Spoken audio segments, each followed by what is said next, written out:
Seorang di antara mereka ketika melihat bahwa ia telah sembuh, kembali sambil memuliakan Allah dengan suara nyaring. Lalu tersungkur di depan kaki Yesus dan mengucap syukur kepadanya. Bapak, Ibu, saudara-saudariku yang dikasihi Tuhan, Anda tentu merasa senang, merasa dihargai kalau orang yang Anda bantu di kemudian hari datang menjumpai Anda untuk mengucapkan terima kasih. Terima kasih Bapak, terima kasih Ibu atas bantuannya. Anak saya yang Bapak bantu, Ibu bantu sekarang sudah lulus kuliahnya dan sebagainya. Kita merasa senang karena orang itu tahu berterima kasih. Ketika satu kali saya sedang berada di pastoran, ada seorang bapak, ya bapak itu sudah tua, usianya sudah sekitar 75, bahkan mendekati 80. Bapak itu biasanya sering datang memang untuk memberikan ya makanan atau apa kepada para romo. Dan jarang bertemu dengan saya, tapi kok kemudian mencari saya, itu aneh juga ya. Dia mengatakan, Romo, kaki saya ini bengkak. Saya sudah ke dokter tapi masih belum ada perubahan. Tolong doakan Romo. Nah, saya ini juga agak bingung, ini saya bukan penyembuh juga ya. Tapi kemudian saya doakan di dalam nama Tuhan Yesus ya. Dan kemudian saya minta Bapak itu menggerak-gerakkan kakinya dan saya minta juga di rumahnya untuk digerak-gerakkan kakinya. Seminggu kemudian Bapak itu datang dan mengatakan, wah Romo, berkat doa Romo saya mengalami mujizat. Kaki saya yang bengkak itu menjadi sembuh, saya bisa berjalan kembali dengan baik. Peristiwa yang kedua, ketika saya masih berada di Malang, ada seorang ibu datang kepada saya, Romo masih ingat saya? Saya katakan, siapa ibu? Saya adalah orang yang pernah Romo doakan di rumah sakit. Saya katakan, saya tidak ingat. Saya bertemu dengan begitu banyak umat, tidak mungkin saya mengingat satu persatu. Ibu itu mengatakan, Romo berkat doa Romo saya sembuh. Dan saya sekarang bisa bekerja kembali seperti sedia kala. Bapak Ibu, saudara-saudariku yang dikasihi Tuhan. Jujur dari dua peristiwa tersebut, yaitu peristiwa di mana orang yang pernah saya doakan datang untuk berterima kasih kepada saya atas apa yang telah mereka alami, membuat saya merasa gembira. Gembira karena mereka mengingat saya, mengingat pelayanan saya. Saya kendati sudah lama tidak bertemu dengan mereka, tetapi mereka masih mengingat kebaikan saya dan kemudian mengucapkan terima kasih. Dan inilah yang membuat saya kemudian menjadi bersemangat di dalam tugas pelayanan saya, di dalam menjalani panggilan saya sebagai seorang imam. Bapak Ibu, saudara-saudariku yang dikasihi Tuhan, apa yang saya rasakan, saya yakin juga dirasakan oleh Yesus. Sebagai manusia, Yesus juga merasa senang bila melihat orang yang dilayaninya, disembuhkannya, tahu mengucap terima kasih, tahu mengucap syukur kepadanya. Sebaliknya, Yesus merasa kecewa bila melihat orang yang telah dibantunya tidak tahu berterima kasih, tidak tahu bersyukur atas segala kebaikan yang telah diterima dari Yesus. Sebagaimana yang kita dengar dalam bacaan Injil tadi. Dari 10 orang kusta yang disembuhkan oleh Yesus, hanya 1 orang saja yang kembali kepada Yesus dan berterima kasih kepada Yesus. Itu pun bukan dari kalangan orang Yahudi, tetapi justru dari orang Samaria. Yang selama ini oleh orang-orang Yahudi dipandang sebagai orang Israel yang tidak murni. Karena mereka menikah dengan kaum imigran yang notabene adalah orang kafir. Sehingga mereka tidak menganggap mereka itu sebagai orang Israel yang sejati. Bahkan mereka pun dipandang sebagai orang yang tidak mengenal Tuhan. Tetapi para saudara, justru merekalah yang tahu bersyukur, tahu berterima kasih kepada Yesus. Sebaliknya ke-9 orang kusta yang telah disembuhkan oleh Yesus, yang notabene adalah orang Yahudi, orang yang mengenal Tuhan, orang yang katanya dekat dengan Tuhan, rajin berdoa, berpuasa, beramal. Tapi justru tidak mau bersyukur, tidak mau berterima kasih kepada Yesus. Mereka tidak kembali kepada Yesus, tetapi bablas entah kemana ya. Mungkin karena saking gembiranya atas kesembuhan yang mereka alami, sampai-sampai mereka lupa untuk mengucapkan terima kasih kepada Yesus. Mungkin juga mereka beranggapan bahwa penyembuhan yang mereka terima dari Yesus sebagai hal yang biasa-biasa saja. Menganggap bahwa semuanya itu memang kewajiban Yesus untuk menyembuhkan penyakit mereka. Sehingga mereka merasa tidak perlu berterima kasih, bersyukur kepada Yesus.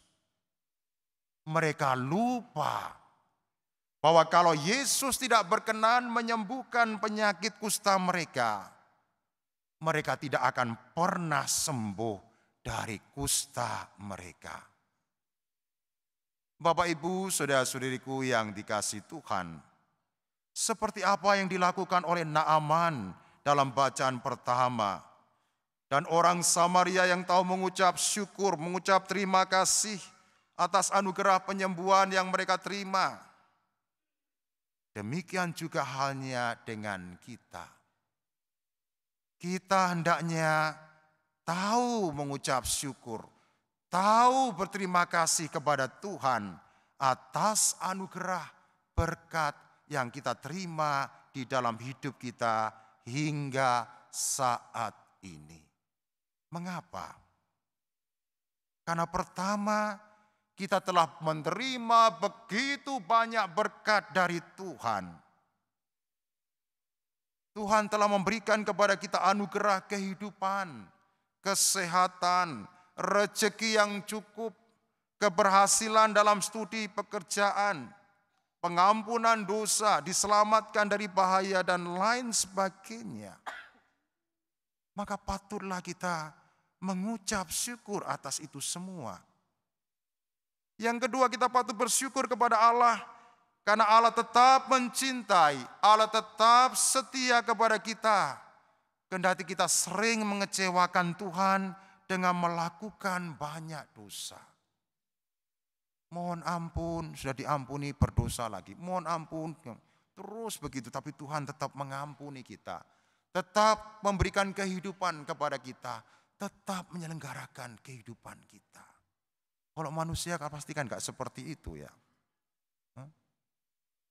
Sekali, 2 kali oke, tapi 3 kali enggak akan pernah saya bicara dengan kamu. Enggak pernah akan memaafkan, tetapi Tuhan tetap memaafkan. Yang ketiga, para saudara, kita patut mengucap syukur kepada Tuhan karena tanpa Allah kita tidak dapat berbuat apa-apa. Kita bisa berhasil dalam studi kita, pekerjaan kita, pelayanan kita. Kita diberikan kesehatan, kehidupan hingga saat ini. Itu semua karena Tuhan. Tanpa Tuhan kita tidak bisa melakukan itu semua. Maka layak dan sepantasnya lah kalau kita berterima kasih kepadanya.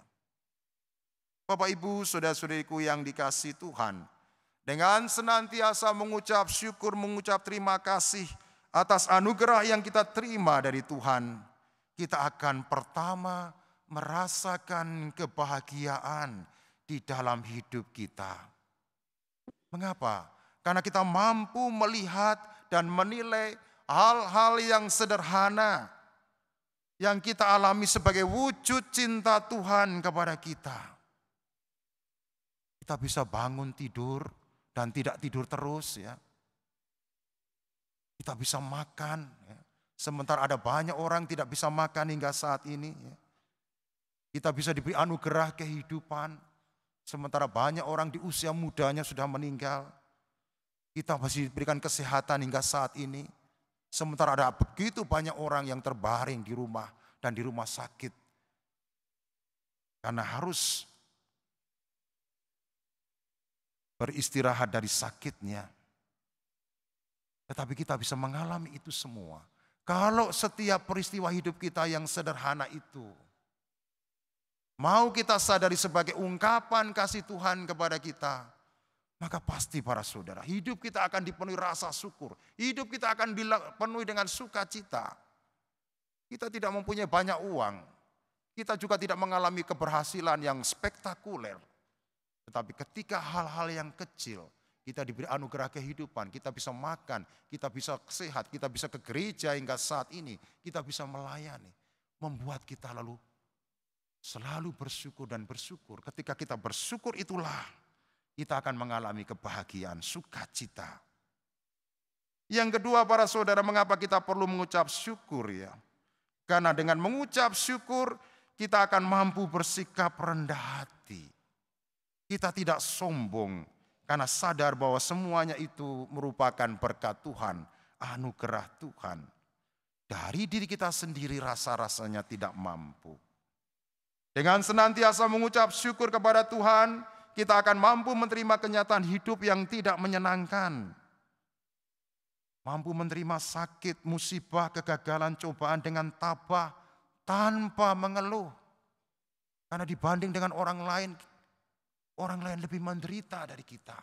Disitulah kita bisa mengucap syukur. Kita percaya bahwa di balik semua peristiwa hidup yang kita alami, termasuk peristiwa kegagalan, peristiwa sakit penyakit yang kita alami, itu semua adalah rencana Tuhan. Yang kalau kita terima dengan tabah, maka kita akan melihat rencana yang Tuhan yang indah di balik itu semua. Akhirnya para saudara, kita hendaknya senantiasa mengucap syukur kepada Tuhan. Karena dengan mengucap syukur kepada Tuhan, kita mampu mengembangkan anugerah kita. Talenta-talenta bakat yang Tuhan berikan kepada kita dengan baik. Dan mau membagikan itu semua kepada orang lain.